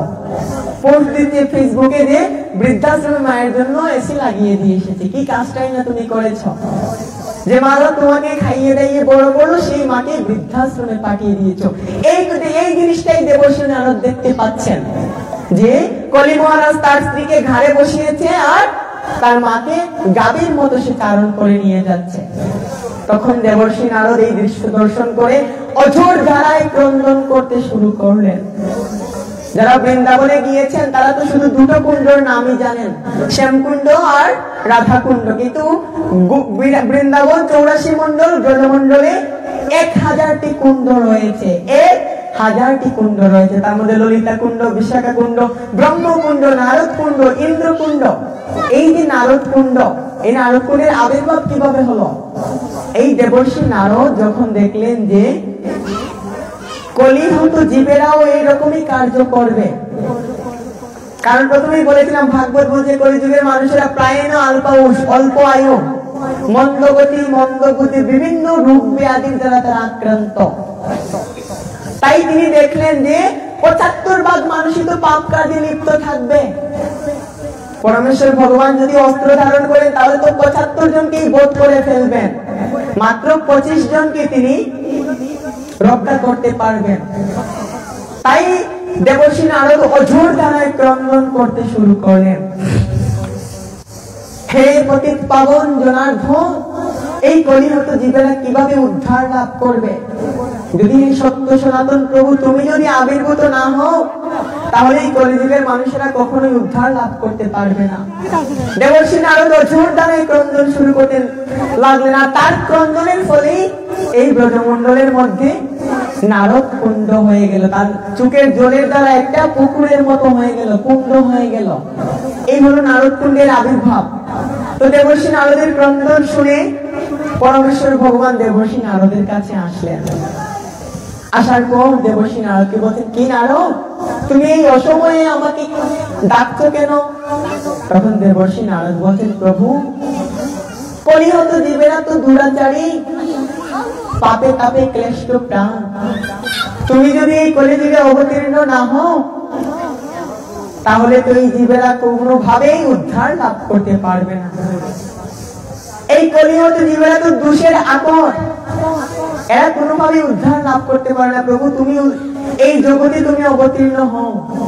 তখন দেবর্ষি নারদের ক্রন্দনের ফলে ভগবান দেবর্ষি নারদকে কথা দিলেন যে আমি এই কলিযুগে অবতীর্ণ হব, কিন্তু নারদ আমি অবতীর্ণ হওয়ার আগে তোমরা যাও, তোমরা গিয়ে পাত্র প্রস্তুত করো, অর্থাৎ আমি যে আসবো সেই ব্যবস্থা করো।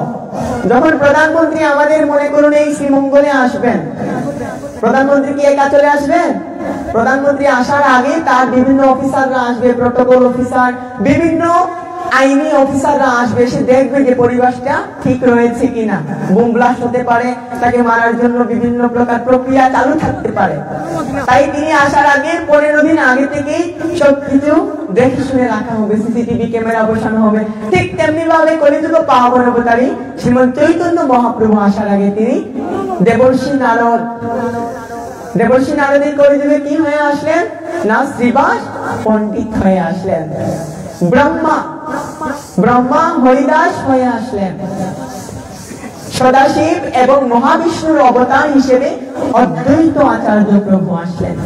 এইভাবে সবাইকে তিনি আগে পাঠিয়ে দিলেন এবং তিনি বললেন তোমরা গিয়ে পাত্র প্রস্তুত করো, এরপরে আমি আসব। এই কথা শোনার পর দেবর্ষি নারদ অনেক মনের মধ্যে তিনি অনেক শান্তি লাভ করলেন।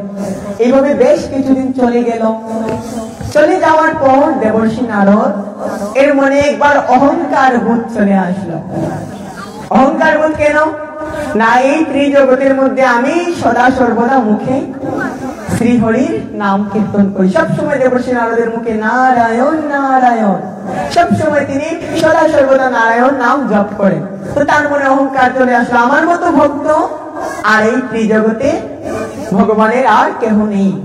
তো তিনি ভগবান বিষ্ণুর কাছে গিয়েছেন, যাওয়ার পরে প্রণাম করে বলছেন, প্রভু আমার আপনাকে একটা প্রশ্ন করার ছিল। তো ভগবান বিষ্ণু বলছেন, কি প্রশ্ন? বলছে যে আমার মতো এই ত্রিজগতে কি তোমার কোনো ভক্ত রয়েছে? তখন ভগবান বিষ্ণু মৃদু মৃদু হাসছেন, নারদ তোমার মতো ভক্ত এই ত্রিজগতে কি কেউ হতে পারে? সদা সর্বদা তুমি আমার গুণমহিমা কীর্তন করো, তোমার মতো ভক্ত আর এই ত্রিজগতে আমার কেহ নেই। নারদ তো খুশি হয়ে গিয়েছেন। যখন আমরা কারো সামনে কারো প্রশংসা করি সে অত্যন্ত খুশি হয়ে পড়ে, ঠিক তেমনি ভাবে দেবর্ষি নারদও খুশি হয়ে গেলেন। কিন্তু ভগবান তো অন্তর্যামী, তিনি বুঝতে পারলেন যে নারদের মনে অহংকার চলে এসেছে। ভগবান দুটো জিনিস কখনো সহ্য করতে পারেন না, একটা হচ্ছে ভক্তের নয়ন জল, যেজন্য তিনি এই কলিযুগে আবির্ভূত হলেন, আর আরেকটি হচ্ছে ভক্তের অহংকার বা জীবের অহংকার। এই অহংকার আসে কোথা থেকে? এই যে জীবের মধ্যে অহংকার আসে কোথা থেকে? শাস্ত্র জানিয়ে দিলেন 4টি জিনিস থেকে অহংকার জীবের মধ্যে তৈরি হয়। 4টি জিনিস কি? জন্ম, ঐশ্বর্য, সুত, শ্রী। এই 4টি জিনিস থেকে মানুষের অহংকার আসে। জন্ম অর্থাৎ আমি উচ্চ কুলে জন্মগ্রহণ করেছি, আমি গোস্বামী সন্তান, আমি ব্রাহ্মণ সন্তান, আমি অনেক উচ্চ বংশীয় সন্তান, তালুকদার বা বিভিন্ন যত বড় টাইটেল রয়েছে, এই থেকে একটা অহংকার চলে আসে। আমি তোমার কাছে বসে খাবার গ্রহণ করবো না। দেখবেন যখন কোনো বিয়ে বা শ্রাদ্ধ অনুষ্ঠানের আয়োজন করা হয়, তখন এক একজনের জন্য এক এক রকম স্থল, একজনের জন্য উঁচু আসন, একজনের জন্য নিচু আসন, কিছু লোকের জন্য মাটিতে বসে খাবার ব্যবস্থা করা হয়। এটা হচ্ছে অহংকার, হচ্ছে জন্মের অহংকার। অর্থাৎ জন্মগত ভাবে আমাদের মধ্যে একটা অহংকার চলে আসে, উচ্চ জাত আর নিচু জাত। এটা হচ্ছে জন্ম। ঐশ্বর্য, ঐশ্বর্যটা কি না, আমি অনেক ধনী ঘরের সন্তান। দেখবেন অনেকে ঝগড়া লেগে গেলে বলে তোর মতো অনেককে আমি পকেটে কিনে রাখতে পারি, আমার বাবার অনেক ধন রয়েছে। এই ধন থেকে দ্বিতীয় ঐশ্বর্য আসে, জন্ম ঐশ্বর্য। সুত, সুত শব্দের অর্থ হচ্ছে শিক্ষিত, অর্থাৎ আমার কয়েকটা পিএইচডি ডিগ্রি রয়েছে, ইংলিশে কথা বলতে পারি, হিন্দিতে কথা বলতে পারি, বিভিন্ন ভাষায় আমি কথা বলতে পারি, আমি অমুক কলেজের প্রফেসর, অমুক জায়গার লেকচারার। এই যে একটা অহংকার, এটা হচ্ছে সুতের অহংকার। আর 4 নম্বরটা হচ্ছে শ্রী, অর্থাৎ আমি অনেক সুন্দর, আমি অনেক সুন্দরী, তুমি কালো, তুমি দেখতে ভালো না, আমার কাছে বসতে পারবে না। এই যে অহংকার, এটি 4টি জায়গা থেকে আমাদের অহংকার আসে, জন্ম, ঐশ্বর্য, সুত আর শ্রী। দেবর্ষি নারদেরও মনে অহংকার চলে আসলো, আমি হচ্ছি ভগবানের সবচেয়ে বড় ভক্ত। তো ভগবান বুঝে গেলেন যে দেবর্ষি নারদের হৃদয়ে অহংকার এসেছে, তো তিনি তো দর্প হরণ করে, তাই তিনি ভাবলেন আজ নয় অন্য একদিন দেবর্ষি নারদের আমি এই অহংকারটাকে চূর্ণ করব। এইভাবে বেশ কিছুদিন চলে গেল। চলে যাওয়ার পর একদিন দেবর্ষি নারদ আবার ভগবানের কাছে গুণমহিমা কীর্তন করতে করতে আসছেন। তখন ভগবান অসুস্থ লীলার অভিনয় করে শুয়ে আছেন, অসুস্থ লীলা আর অভিনয় করে তিনি শুয়ে আছেন। দেবর্ষি নারদ প্রণাম করে বলছে, প্রভু আপনি অসুস্থ নাকি, এইভাবে যে অসময়ে শুয়ে আছেন? তখন ভগবান বলছেন, হে নারদ, আমার শিরপীড়া হয়েছে, আগামীকাল সূর্য উদয়ের সাথে সাথেই আমি এই ধাম ছেড়ে চলে যাব।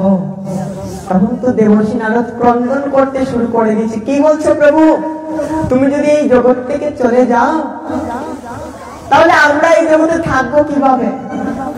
তখন দেবর্ষি নারদ বলছেন, প্রভু এই বৈকুণ্ঠ লোকে তো আর বৈদ্যের অভাব নেই, অর্থাৎ ডাক্তারের তো অভাব নেই, আমি কিছু বৈদ্য নিয়ে আসি যারা তোমার চিকিৎসা করে তোমাকে সুস্থ করে দেবে। তখন ভগবান বলছেন যে দেখো নারদ, কোন বৈদ্য আমার এরূপ সরাতে পারবে না, এরূপ সারাতে হলে বৈষ্ণবের চরণ ধুলি লাগবে।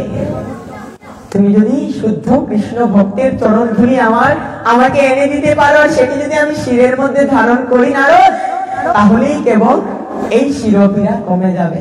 দেবর্ষি নারদ খুশি হয়ে গিয়েছেন, বলছে প্রভু এটা একটা বিষয় হলো, বৈষ্ণবের চরণ ধুলি দেবো, এটা একটা বিষয় হলো, আমি এক্ষুনি যাচ্ছি, গিয়ে বৈষ্ণবের চরণ ধুলি নিয়ে আসছি, তোমাকে এই ধাম ছেড়ে চলে যেতে আমি কোনোভাবেই দিতে পারি না।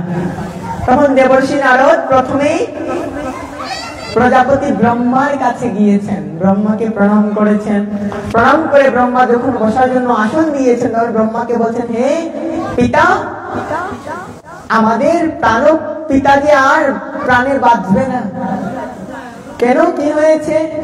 না, আমাদের প্রাণপিতা অর্থাৎ ভগবান বিষ্ণুর শিরপীড়া হয়েছে, অর্থাৎ আমরা যেটাকে বলি মাথা ব্যথা, তো শিরপীড়া হয়েছে। তিনি বলেছেন আগামীকাল সূর্যোদয়ের পূর্বে যদি কোনো কৃষ্ণ ভক্তের চরণ ধুলি না নিয়ে যেতে পারি, তাহলে তিনি আগামীকালকেই দেহ রাখবেন। তো পিতা, আমি অনেক আশা নিয়ে আপনার কাছে এসেছি, আমি জানি আপনি 3 মুখেই সবসময় সদা সর্বদা শ্রীহরির বন্দনা করেন, আপনার থেকে আর বড় কৃষ্ণ ভক্ত কেউ হতে পারে না। আপনি কৃপা করে যদি একটু চরণ ধুলি দিতেন, তাহলে সেই চরণ ধুলি আমি ভগবান বিষ্ণুকে নিয়ে দিতাম, আর ভগবান বিষ্ণু সুস্থ হয়ে যেতেন।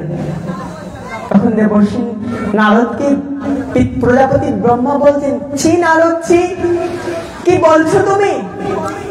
আমি 3 মুখে সদা সর্বদা যার নাম গুণ মহিমা কীর্তন করি, সেই পিতাকে আমি আমার চরণ ধুলি দেব, এই যে মহাপাপ, আমার নরকেও ঠাই হবে না, আমি এটা দিতে পারবো না দেবর্ষি, তুমি আমাকে ক্ষমা করে দাও। তখন দেবর্ষি নারদের মনটা একটু কালো হয়ে গেল। কালো হয়ে যাওয়ার পর দেবর্ষি নারদ ভাবলেন, উনি দেয়নি তো কি হয়েছে, এই জগতে কি কৃষ্ণ ভক্তের অভাব রয়েছে? তিনি ভাবলেন এরপরে কৃষ্ণ ভক্ত কে না, কৈলাসপতি মহাদেব।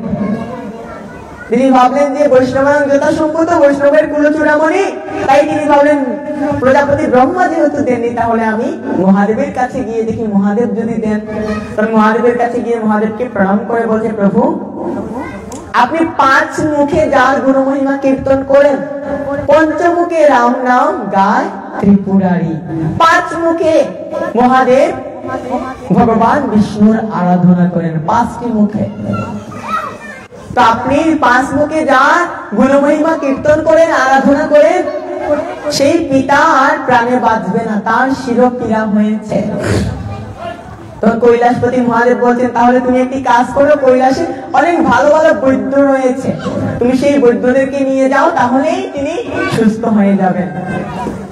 তখন দেবর্ষি নারদ প্রণাম করে বলছে, না প্রভু, কোন বৈদ্য এরূপ সারাতে পারবে না, আপনি পারেন, কেবল আপনি পারেন এই রোগ সারাতে। প্রভু বলে দিয়েছে, যদি কোনো কৃষ্ণ ভক্তের চরণ ধুলি নিয়ে যেতে পারি, আর সেই চরণ ধুলি যদি তিনি শিরে ধারণ করেন, তাহলেই কেবল তিনি সুস্থ হয়ে যাবেন। তো আপনি যদি কৃপা করে একটু চরণ ধুলি দিতেন। দেবর্ষি নারদকে বলছেন, দেবর্ষি নারদ, এটা তো মুখে আনাও পাপ। মহাদেব বলছেন, দেবর্ষি নারদ, তুমি যে কথাটি বলছো, এই কথাটি মুখে আনাও পাপ, অপরাধ। আমি 5 মুখে যার গুণমহিমা কীর্তন করি, যাকে পাওয়ার জন্য আমি শ্মশানে বাস করি, যাকে পাওয়ার জন্য আমি বস্ত্র পর্যন্ত পরিধান করি না, সেই পরম পিতা প্রভুকে আমি চরণ ধুলি দেব? এটা কখনোই সম্ভব নয় নারদ। তুমি অন্য কোথাও যাও, অন্য কোথাও গিয়ে দেখো যে তুমি কি কোনো কৃষ্ণ ভক্তের চরণ ধুলি পাও কিনা। তখন দেবর্ষি নারদ ভাবলেন, এই জগতে আর কৃষ্ণ ভক্ত কোথায় রয়েছে। তখন তার কৃষ্ণের মহিষীদের কথা মনে পড়ল। তিনি দ্বারকা নগরীর উদ্দেশ্যে রওনা হলেন, যে কৃষ্ণের 16,108 জন মহিষী রয়েছে, তাদের মধ্যে কেউ না কেউ তো একটু চরণধুলি দেবে, আর সেই চরণধুলি পেলে আমার প্রভু সুস্থ হয়ে যাবে। তখন দেবর্ষি নারদ দ্বারকা নগরীতে গিয়ে বলছেন, ও শুনছো তোমরা, তোমাদের প্রাণপতি প্রাণনাথ সে যে আর প্রাণে বাঁচবে না। শুধু এই কথাটি শোনার সাথে সাথে 16,108 জন গোপী দৌড়াতে শুরু করলেন। দৌড়ে এসে দেবর্ষি নারদকে বলছেন, কি বলছো প্রভু, তুমি এসো, আমাদের প্রাণপতি প্রাণে বাঁচবে না। কেন বাঁচবে না? বলছে, তার যে শিরপীড়া হয়েছে, তোমরা যদি একটু চরণ ধুলি দাও, তাহলেই কেবল তোমাদের প্রাণপতি প্রাণে বেঁচে যাবে। আমি বলছি, দেবর্ষি নারদ, এটা আমরা ভাবতেও পারি না, এটা তো মুখে আনাও পাপ। কখনো শুনেছ কোন সহধর্মিনী তার স্ত্রীর মস্তকে চরণ ধুলি দেয়? কখনো শুনেছ কোন পত্নী তার পতির মস্তকে চরণ ধুলি দেয়? তবে আমরা কিভাবে দেব? এই চরণ ধুলি দিলে তো আমাদেরকে যুগ যুগ নরকে বাস করতে হবে। সাউন্ডটা কিরকম হয়ে গিয়েছে? সাউন্ডটা একটু বাড়িয়ে নেন। তো যদি আমরা পতি দেবতাকে চরণ ধুলি দেই, তাহলে আমাদের নরকে বাস হবে, আমরা কেউ চরণ ধুলি দিতে পারবো না। দেবর্ষি নারদের মনটা একেবারে কালো হয়ে গিয়েছে, যে আমি এত আশা করে আসলাম সবার কাছ থেকে চরণ ধুলি নেব, কিন্তু কেউ আমাকে চরণ ধুলি দিল না।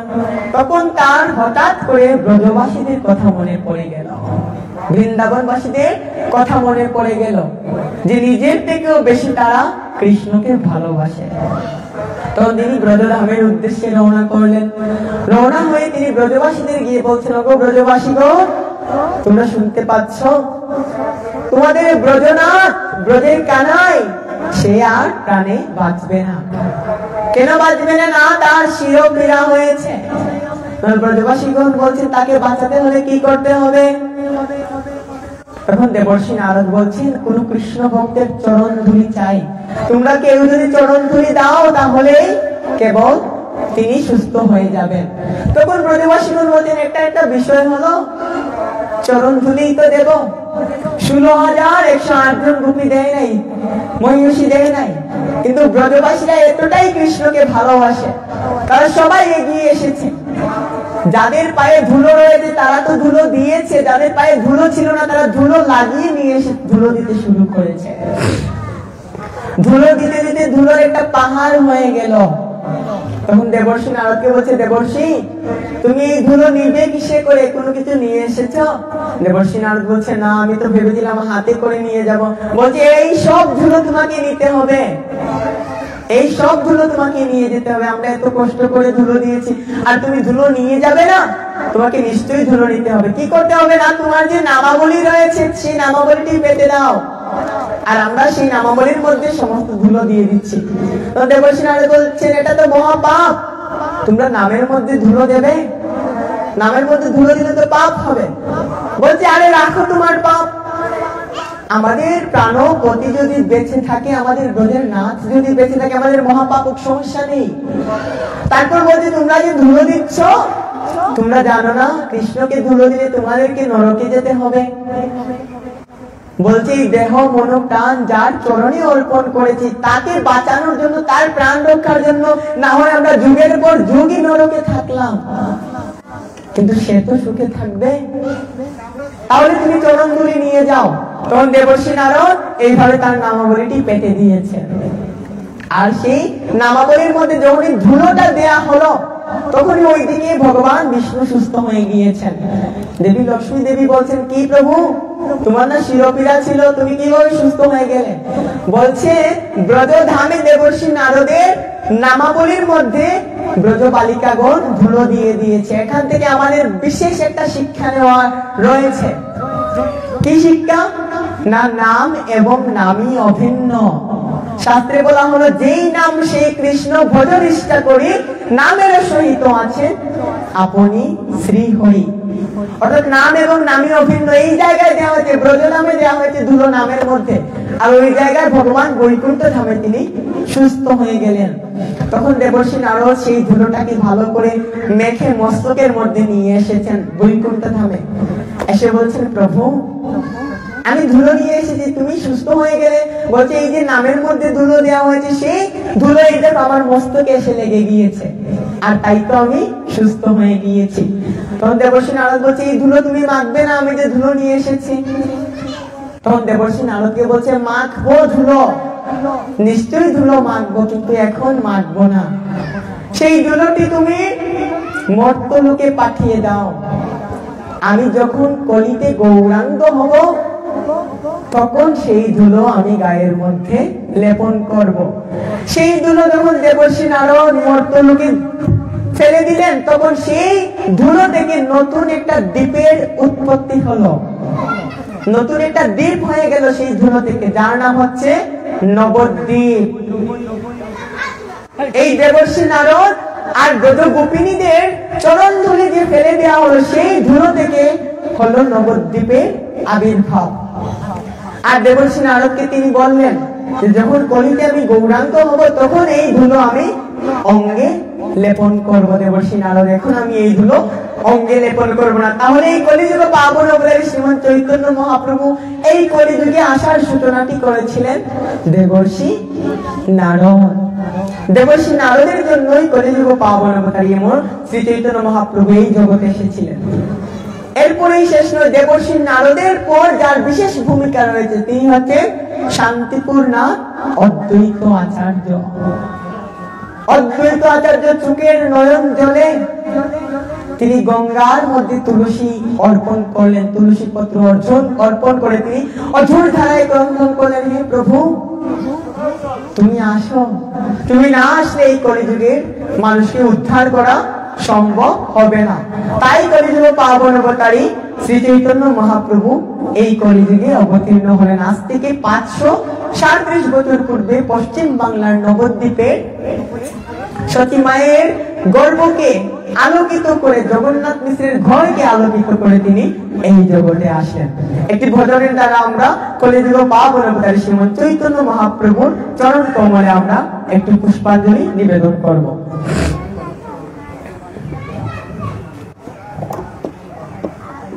কিবোর্ডের লাইনটা দেন। জয় রাধেশ্যাম, হরি বল, জয় নিতাই। কিবোর্ডটা আসে না।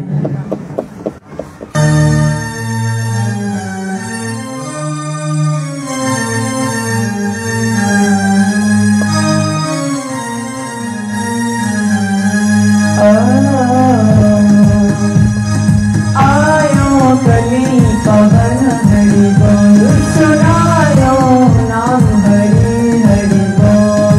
आयो कली पवन अवतार, सुनायो नाम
युग में अवतार लियो है, संकीर्तन प्रचार कियो है। कलयुग में अवतार लियो है, संकीर्तन प्रचार कियो है। कलि जीवन को मंत्र सुनाए, गोनिताई हरि बोल। ओ कलि जीवन को मंत्र सुनाए, गोनिताई हरि बोल। आयो आयो कलि पवन हरि बोल, सुनायो नाम हरि हरि बोल।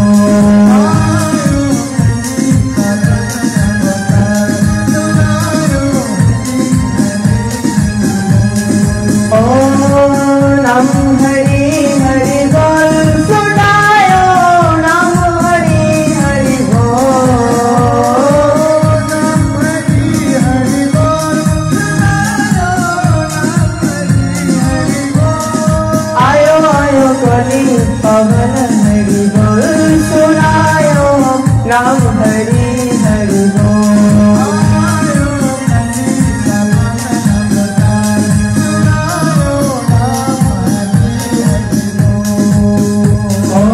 घड़ी भीतर में लोग नचाए, बन भीतर में बाग नचाए। घड़ी भीतर में लोग नचाए, बन भीतर में बाग नचाए। मटी भीतर में सन्यासी नचाए, गोनिताई हरि बोल। आयो आयो कलि पवन हरि बोल, सुनायो नाम हरि हरि बोल। आयो कलि पवन हरि बोल, सुनायो नाम हरि हरि बोल। जय गौर हरि, जय गौर हरि, गौर हरि जय गौर हरि। जय गौर हरि, गौर हरि, गौर गौर गौर हरि। जय गौर हरि, गौर हरि, गौर हरि जय गौर हरि। जय गौर हरि, गौर हरि, गौर गौर गौर हरि। निताई गौर हरि बोल, हरि बोल, हरि बोल, हरि बोल। निताई गौर हरि बोल, हरि बोल, हरि बोल, हरि बोल। এই যে দেবর্ষি নারদের ক্রন্দন শুনে কলিযুগ পাবন অবতারী শ্রীমন্ত চৈতন্য মহাপ্রভু তিনি এই ধরাধামে অবতীর্ণ হলেন। আজ থেকে 527 বছর পূর্বে তিনি এই কলিযুগে ধরাধামে অবতীর্ণ হলেন। তিনি কেন কলিযুগে ধরাধামে অবতীর্ণ হলেন? না তিনি দেখলেন এই কলিযুগের মানুষেরা কোনোভাবেই ভগবানকে লাভ করতে পারবে না। এই কলিযুগের মানুষের দ্বারা ভগবানকে লাভ করা সম্ভব নয়। কেন সম্ভব নয়? না আমরা ভাগবতমে দেখতে পাই, কৃতে যদ্দায়তে বিষ্ণু ত্রেতায়ং জগতে মখো দাপরে পরিচর্যায়াং কলৌ তদ্ধারি সংকীর্তনাৎ। অর্থাৎ সত্য যুগের মানুষেরা ধ্যানের করার মাধ্যমে ভগবানকে লাভ করতে পারত। সত্য যুগের মানুষেরা ধ্যান করার মাধ্যমে ভগবানকে লাভ করতে পারত। সেই সত্য যুগের আয়ুষ্কাল ছিল 17,28,000 বছর। মানুষের আয়ুষ্কাল ছিল 1,00,000 বছর। আর মানুষেরা বছরের পর বছর, হাজার হাজার বছর তারা ধ্যান করে কাটিয়ে দিত। সেই ধ্যানের মাধ্যমে সত্য যুগের মানুষেরা ভগবান বিষ্ণুকে লাভ করতে পারত। এই কলিযুগের মানুষের দ্বারা কি ধ্যান করা সম্ভব? কলিযুগ পাবন অবতারী শ্রীমন্ত চৈতন্য মহাপ্রভু দেখলেন এই কলিযুগের মানুষের দ্বারা ধ্যান করা সম্ভব নয়। কেন ধ্যান করা সম্ভব নয়? না গুরুদেব যে দীক্ষা মন্ত্র দিয়েছেন আমাদেরকে, যে ত্রিসন্ধ্যা অর্থাৎ সকাল, দুপুর আর সন্ধ্যা বেলা তোমরা দীক্ষা মন্ত্র ধ্যান করবে, অর্থাৎ আহ্নিক মন্ত্র ধ্যান করবে। যখন দাদু ধ্যান করতে বসেন তখন নাতি এসে বলে, দাদু চুপ বন্ধ করে আছো কেন? যখন দাদু চোখ বন্ধ করে ধ্যান করতে বসে, তখন নাতি এসে বলে, দাদু চোখ বন্ধ করে আছো কেন? যখন কিছুক্ষণ কথা বলতে গেলে, যখন নাতি কথা বলছে, দাদু উত্তর দিচ্ছে না, তখন মাকে গিয়ে বলে, মা দাদু তো মারা গিয়েছে। তখন দাদু চোখ খুলে বলে, না আমি বেঁচে আছি। তো 5 মিনিট যে ধ্যান, এই ধ্যান আমরা করতে পারছি না। তাই মহাপ্রভু দেখলেন এই কলিযুগের মানুষের দ্বারা ধ্যান করা সম্ভব নয়। এই কলিযুগের মানুষেরা ধ্যান করতে পারবে না। কৃতে যজ্ঞায়তে বিষ্ণু ত্রেতায়াং জগতে মাকু। সত্যযুগের পরে আসলো ত্রেতা যুগ। ত্রেতায়াং জগতে মাকু, মাকু শব্দের অর্থ হচ্ছে যজ্ঞ। তো ত্রেতা যুগের আয়ুষ্কাল ছিল, সত্যযুগে ছিল 17,28,000 বছর, সেইখান থেকে 4,32,000 বছর কমে গিয়ে ত্রেতা যুগের আয়ুষ্কাল এসে দাঁড়ালো 12,96,000 বছর। সত্যযুগে মানুষের আয়ুষ্কাল ছিল 1,00,000 বছর, সেই জায়গা থেকে পিছন থেকে একটা শূন্য কমিয়ে দিন, 1,00,000 থেকে একটা পিছন থেকে শূন্য কমিয়ে দিলে হচ্ছে 10,000 বছর। দাপর যুগে ত্রেতা যুগের মানুষেরা 10,000 বছর বেঁচে থাকতে পারতেন। এবং সেই যুগের যুগধর্ম ছিল যাগ যজ্ঞ, অর্থাৎ মানুষেরা যজ্ঞ করত। কিভাবে যজ্ঞ? না হাজার হাজার কেজি ঘি, তন্ডুল, চাল, তিল, এগুলোর দ্বারা তারা যজ্ঞ করত। এবং যজ্ঞ করতে হলে একটা শর্ত রয়েছে। দেখবেন যে জায়গাতেই যজ্ঞ করা হয় সেই জায়গাতে একটি শর্ত দেওয়া হয়। শর্তটা কি? না উপবাস থাকতে হবে। অর্থাৎ তুমি আমি যদি যজ্ঞ করি তাহলে আমাদেরকে উপবাস থাকতে হবে। দেখবেন এখানে যারা যারা বিবাহিত, বিয়ে করেছেন, বিয়ের দিন সবাইকে উপবাস থাকতে হয়। সবাই উপবাস ছিলেন তো বিয়ের সময়? সবাইকে উপবাস থাকতে হয়। তো কেন থাকতে হয় উপবাস? না আমার শাশুড়ি থেকে যে আমি থাকবো, আমার মেয়ে হলে আমার মেয়েকেও উপবাস রাখবো, সেই জন্য উপবাস থাকতে হয়। কিন্তু না, যজ্ঞ করতে হলে আমাদেরকে উপবাস থেকে যজ্ঞ করতে হবে। বিয়ের সময় তো রাতে যজ্ঞ হয় শেষে, ওই যজ্ঞে অংশগ্রহণ করতে হলে আমাদেরকে উপবাস থাকতে হবে। তো কলিযুগ পাবন অবতারী শ্রীমন্ত চৈতন্য মহাপ্রভু দেখলেন এই কলিযুগের মানুষের দ্বারা উপবাস থাকা সম্ভব নয়। যদি কলিযুগে যজ্ঞের মাধ্যমে ভগবানকে লাভ করতে হয় তাহলে 6 মাস না খেয়ে যজ্ঞ করতে হবে, অর্থাৎ প্রসাদ পাওয়া যাবে না। 6 মাস উপবাস থেকে যজ্ঞ করতে হবে। তো মহাপ্রভু দেখলেন একদিনই যদি কাউকে বলা হয় উপবাস করার কথা, তাহলে পরের দিন আর উপবাস সে থাকে না। তাহলে 6 মাস কিভাবে ওরা উপবাস থাকবে? আমি যদি আজকে বলে যাই যে মা আগামীকালকে একাদশী, আগামীকালকে আপনারা উপবাস থাকবেন, তো 5 মিনিট ভাববে উপবাস থাকবো কি থাকবো না। 5 মিনিট ভাবার পর আমাকে ওই জায়গাতেই প্রশ্ন করবে, আপনি তো বললেন উপবাস থাকবো, ভালো কথা, কিন্তু উপবাস থেকে খাবোটা কি? সাগু খাওয়া যাবে, শ্যামারাইস খাওয়া যাবে, ফল খাওয়া যাবে, সবজি খাওয়া যাবে, দুধ খাওয়া যাবে। আমি বললাম উপবাস থাকার কথা, মানে কিছুই খাবে না। আমাকে ঘুরে ফিরে প্রশ্ন করবে আমি কি খাবো? তাহলে মহাপ্রভু দেখলেন কলি হতে জীব অন্নগ্রত প্রাণ, অর্থাৎ উপবাসের কথা বললেই চোখের মধ্যে আগে খাবারের দৃশ্য আসে, কি খেতে পারবো। তাই কলি হতে জীবের জন্য যজ্ঞ করা সম্ভব নয়।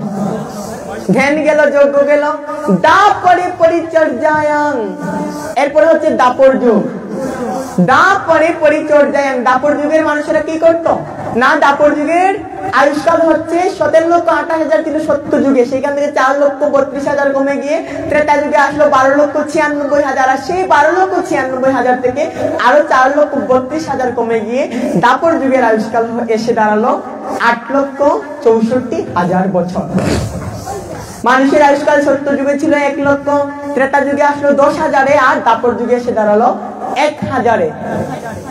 আর সেই দাপর যুগের যুগধর্ম ছিল দাপরে পরিচর্যায়ং, অর্থাৎ দাপর যুগের যুগধর্ম ছিল সেবা, ভগবানের পরিচর্যা করা, ভগবানের সেবা করা। মহাপ্রভু দেখলেন কলিহত জীবের দ্বারা সেবা করাও সম্ভব নয়। কেন সেবা করা সম্ভব না? দিন থেকে রাত পর্যন্ত তো নিজের সেবা নিয়েই ব্যস্ত। ঘুম থেকে উঠে পেট পূজা নিয়ে ব্যস্ত, পেটকে কি দেবো, পেটকে কি দেবো। ঘুম থেকে উঠে দেখবেন মায়েরা প্রথমে রান্না করে যায়, না অন্য কোথাও যান, গিয়ে ভালো করে হাঁড়ি পাতিল মেজে রান্নাটা আগে বসায়, না ভগবানকে দিতে যান। প্রথমেই চিন্তা আসে আমার স্বামী অফিসে যাবে, তাকে কি খেয়ে পাঠাবো, আমার সন্তানেরা স্কুল কলেজে যাবে, তাদেরকে কি খাইয়ে পাঠানো যায়। আগের দিন রাতে ঘুমানোর সময় ভেবে ঘুমায় সকালবেলা ওই জিনিসটা রান্না করব। তাই মহাপ্রভু দেখলেন এই কলিহত জীবের দ্বারা তো সেবা করাও সম্ভব নয়। এমনকি কি বলবো আপনাদেরকে, যখন আপনি ভগবানের জন্য গিয়ে বলবেন দোকানদারকে যে তুমি ভগবানের জন্য থালা দাও, তখন দোকানদার বুঝে শুনে এই সাইজের থালা বের করবে। আপনি পাশের দোকানে পিতলের জিনিসপত্র বিক্রি করছে, তাকে গিয়ে বলবেন ভগবানের জন্য থালা নেব, দোকানদার বুঝে যাবে ভগবানের জন্য থালা তো এই সাইজের। যখন বলবেন ভগবানের জন্য গ্লাস নেব, এই সাইজের গ্লাস বের করবে। এই যে প্রমাণ, ভগবানের গ্লাসগুলো এই সাইজেরই হয়। আর আমি আপনি যখন খাবো তখন লুটার চেয়েও যদি আরো বড় জলের গ্লাস পাওয়া যায় সেই গ্লাস কিনে আনবো। আর প্লেট তো বলাই বাহুল্য, এর চেয়ে বড় প্লেট আমার আপনার জন্য, আর ভগবানের জন্য গিয়ে দেবেন এই এত বড় প্লেট। এখানেই শেষ নয়, 250 গ্রাম চিনি দিয়ে 6 মাস অনেকের কেটে যায়। অর্থাৎ স্বামী বাজার থেকে আসার সময় বলে কি আনবো, বলে আমার জন্য ফেয়ার এন্ড লাভলি নিয়ে এসো। আর শেষ পর্যন্ত বলে ভগবানের জন্য 1 কেজি আপেল, আপেলের তো অনেক দাম, আপেল আনার প্রয়োজন নেই, বাতাসা নিয়ে এসো, না হলে কলা, আর না পারলে 250 গ্রাম চিনি নিয়ে এসো। প্রতিদিন 1 চামচ করে দেয়, আর ভগবান পেট ভরে খায়। আমাকে আপনাকে যদি 1 চামচ চিনি দেওয়া হয়, আমরা যদি 6 মাস এইভাবে 1 চামচ চিনি করে খাই, 6 মাস পরে ডাক্তারের কাছে দেখাতে হবে ডায়াবেটিস হয়ে গিয়েছে। তো আমার আপনার ঘরে তিলুয়া, বাতাসা আর চিনি খেতে খেতে ভগবান না জানি কতবার ডাক্তারের কাছে যায় রোগ নিরাময় করার জন্য। এখানেই শেষ নয়, ওই বাতাসা দিয়েও আবার চাহিদা রয়েছে।